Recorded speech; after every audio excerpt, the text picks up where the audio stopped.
গৌহাটি বিশ্ববিদ্যালয়ের মার্কশিট কেলেঙ্কারি সংক্রান্তে কেঁচো খুঁড়তে গিয়ে সাপ বেরিয়ে আসছে। গৌহাটি বিশ্ববিদ্যালয়ের মার্কশিট কেলেঙ্কারিতে প্রকাশ্যে আসছে নতুন নতুন তথ্য। টাকার বিনিময়ে কিভাবে পরীক্ষার নম্বর বাড়ানো যায়, এই বিষয়ে আরও একটি তথ্য সামনে এসেছে।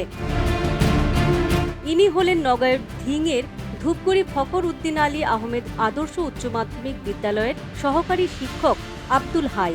তার দুটি বিএড পরীক্ষার মার্কশিট রয়েছে। শিক্ষকের কাছে এটি আব্দুলের প্রথম মার্কশিট। 2017 সালের 9 ডিসেম্বর ঘোষিত ফলাফল অনুযায়ী আব্দুল হাই দুটি বিষয়ে অনুত্তীর্ণ। এটি প্রথম মার্কশিট।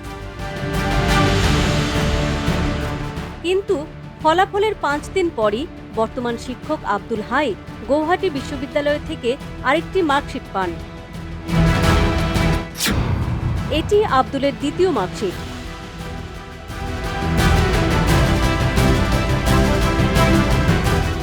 যেখানে তাকে উভয় বিষয়েই উত্তীর্ণ দেখানো হয়েছে।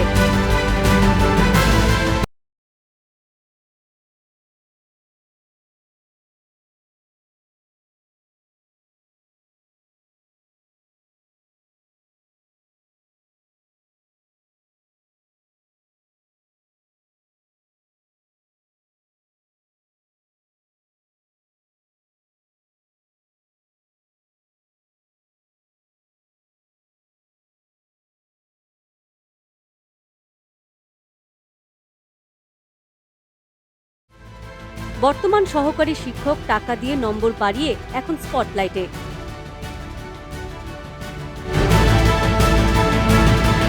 উল্লেখ্য, 2017 সালে নগাঁও টিচিং কলেজ থেকে বিএড পরীক্ষায় উত্তীর্ণ হন আব্দুল।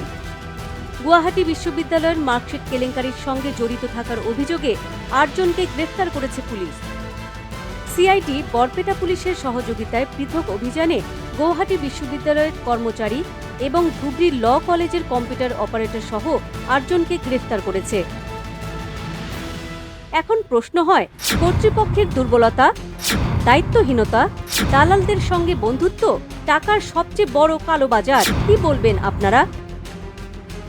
গৌহাটি ইউনিভার্সিটি মার্কশিট কেলেঙ্কারিতে জড়িত আসল চক্রকে সিআইডি ধরতে পারবে কিনা সেটাই দেখার বিষয়।